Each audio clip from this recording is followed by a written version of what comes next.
Happy Wednesday. Happy Wednesday. And happy Easter. Happy Easter. I hope that everyone had a wonderful Holy Week and that your Easter season, because remember, we're just beginning this season of joy for 50 days, is really only just beginning. We've only been in this for a little over a week. And joy is abounding in nature these days. Sometimes. Sometimes it's pouring rain and dark. Right, but from the pouring rain and dark come beautiful flowers of all colors. It's very positive. Leaves on the trees. I appreciate your positivity. Life has returned. It's true. And that's what we're promised. No, you're right. At Easter.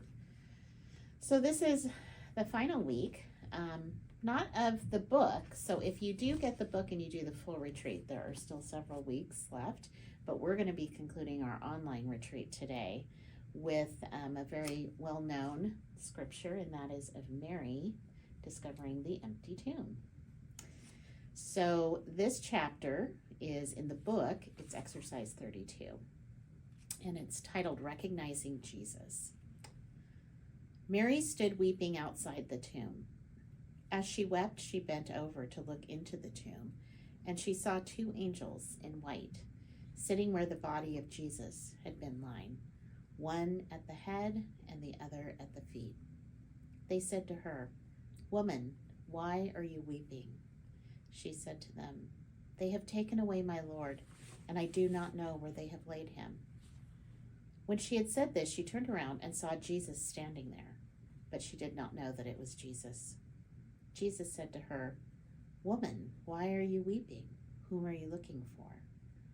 Supposing him to be the gardener, she said to him, "Sir, if you have carried him away, tell me where you have laid him, and I will take him away."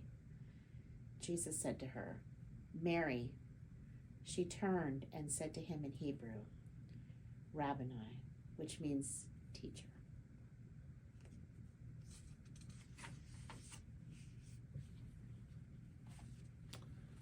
So this is the reflection from Tim Muldoon. In this scene from John's Gospel, Mary Magdalene has just returned to Jesus' tomb after telling Peter and John that it was empty. The two men sprint to the tomb and make a fuss before deciding that something must be done. Mary can only sit, wait, and weep. Jesus cannot reveal himself to the busy men. He can only reveal himself to the one who waits in her grief. She herself is too saddened to see what has happened. Only Jesus can open her eyes and turn her sorrows into rejoicing. Not long before his death, Jesus had promised his disciples. This is from John chapter 16, verses 20 to 22. "Very truly, I tell you, you will weep and mourn, but the world will rejoice. You will have pain, but your pain will turn into joy. When a woman is in labor, she has pain because her hour has come. But when her child is born, she no longer remembers the anguish because of the joy of having brought a human being into the world. So you have pain now, but I will see you again, and your hearts will rejoice, and no one will take your joy from you." Now, Mary's heart is lifted. She cannot know what it will mean, but for this moment it will be enough that she is once again with her beloved teacher, and her fear is gone. So what does that spark for you? I was going to ask you that. Okay. Maybe. All right.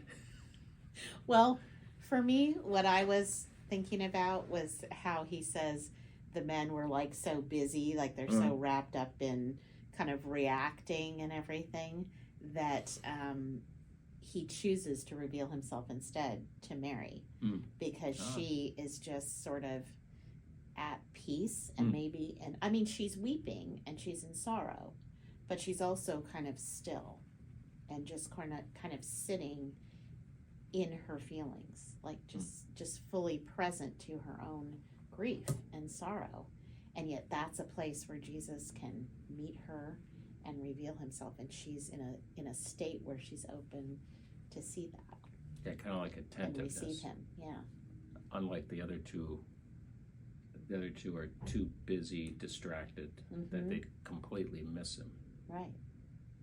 And so it kind of made me think back even to, like, this is kind of a theme, because it's like the Mary and Martha kind of thing too for me, where, you know, one is so busy with all these things. And so it just feels like another time that Jesus is kind of subtly reminding us not to always be kind of distracted and in this state of almost like a chaos or an upset, but rather to be present to the moment, whatever the moment is. I think the women in general have been like that throughout all of the resurrection accounts. Yeah. In fact, Jesus really only reveals himself first to the women. Right. Because it was all the men are the ones that dashed away. Yeah. And it was the woman and the beloved disciple, some would say, that stood close by Jesus. And we're able again to just kind of sit in their own anguish and really confront what was happening without having like some outward action towards it. Just kind of be able to sit in the pain of the whole thing, both the crucifixion and Jesus's death, and now seeming sort of disappearance. Yeah. So I just think there's a lot there for us to really kind of take to prayer and contemplate about, you know, how we handle day-to-day life and things in our life. Like, are we able to just sit even in really uncomfortable situations, either for ourselves or for others, and be present to that? Yeah. And that's where we might meet Christ. Well, I think the prayer and the action this week kind of gets at that. Yep, it does. So I'm going to offer the prayer. You're going to provide the action. So prayer. Find an image or icon of Christ that allows you to see him with the eyes of your heart. Speak your heart to him. Listen to him. Be attentive. And then the action, which is one I know you were kind of talking about, is something you sometimes tell people as a penance, is to express your love for someone who is a living icon of Christ. A parent, a spouse, a brother or sister, a close friend. Do not let the day go by without telling this person how much he or she means to you.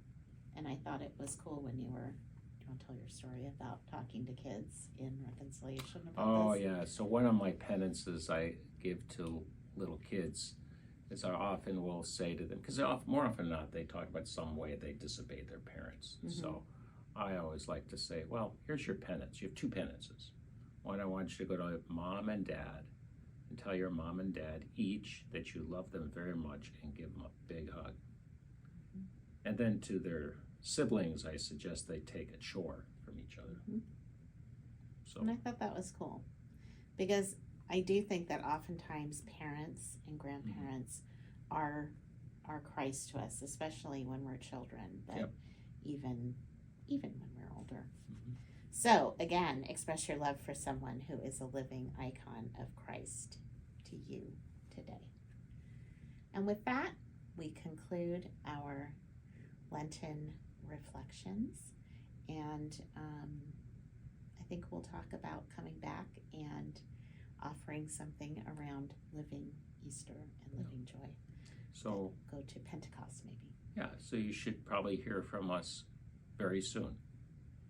Indeed. And until then, keep enjoying Easter and living this Easter joy. Be joyful. See you over the weekend.